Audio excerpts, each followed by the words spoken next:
പൂങ്കുന്നം പുഷ്പഗിരി ശ്രീ സീതാരാമസ്വാമി ക്ഷേത്രത്തിൽ പുതിയതായി നിർമ്മിച്ച ശ്രീരാമരഥത്തിന്റെ വെള്ളോട്ടം ഇന്ന് രാവിലെ രഥത്തിന്റെ വാസ്തുപൂജ നടക്കും. തുടർന്ന് വൈകിട്ട് അഗ്രഹാര പ്രയാണവും നടക്കും.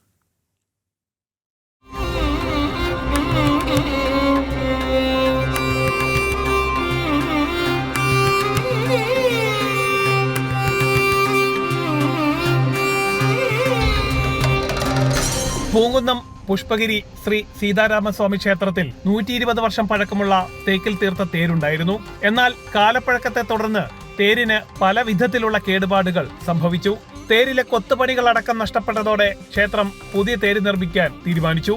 ഇതോടെ പത്മനാഭൻ സരസ്വതി ദമ്പതികൾ പുതിയ തേര് നിർമ്മിക്കാനുള്ള പൂർണ്ണ ചെലവേറ്റെടുത്ത് രംഗത്ത് വന്നു.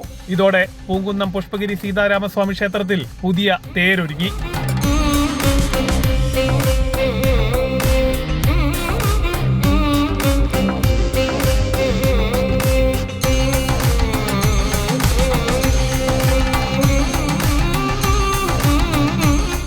$80 ലക്ഷം ചിലവിൽ ഭീമാകാരമായിട്ടുള്ള തേക്കിൽ തീർത്ത തേരാണ് ക്ഷേത്രത്തിൽ തയ്യാറാക്കിയിട്ടുള്ളത്.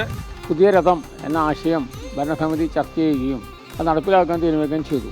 അത് കേട്ടപ്പോൾ തന്നെ ഈ അഗ്രഹാരത്തിൽ തന്നെ ഈ പത്മനാഭൻ സരസ്വതി ദമ്പതികൾ സ്വയം മുന്നോട്ട് വന്ന് ഏതാണ്ട് 80 ലക്ഷം രൂപ ചെലവ് ചെയ്ത് ഈ രഥം ഇവിടുത്തെ ക്ഷേത്രത്തിന് സമർപ്പിക്കാമെന്ന് പറഞ്ഞ് സ്വയം മുന്നോട്ട് വരികയാണ് ഉണ്ടായത്. ഈ കേരളത്തിൽ തൃശ്ശൂർ ജില്ലയിൽ ഇവിടെ മാത്രമാണ് ഈ ആധുനിക സംവിധാനങ്ങൾ കൂട്ടുന്ന രഥം നിലവിലുള്ളത്. മറ്റ് പുരാണങ്ങളുള്ള പല പ്രധാന ഭാഗങ്ങളും നമുക്ക് ഈ രഥത്തിൽ കാണാൻ സാധിക്കും. ഏതാണ്ട് 130 ശില്പങ്ങളാണ് ഇവിടെ കൊത്തി വെച്ചിട്ടുള്ളത്.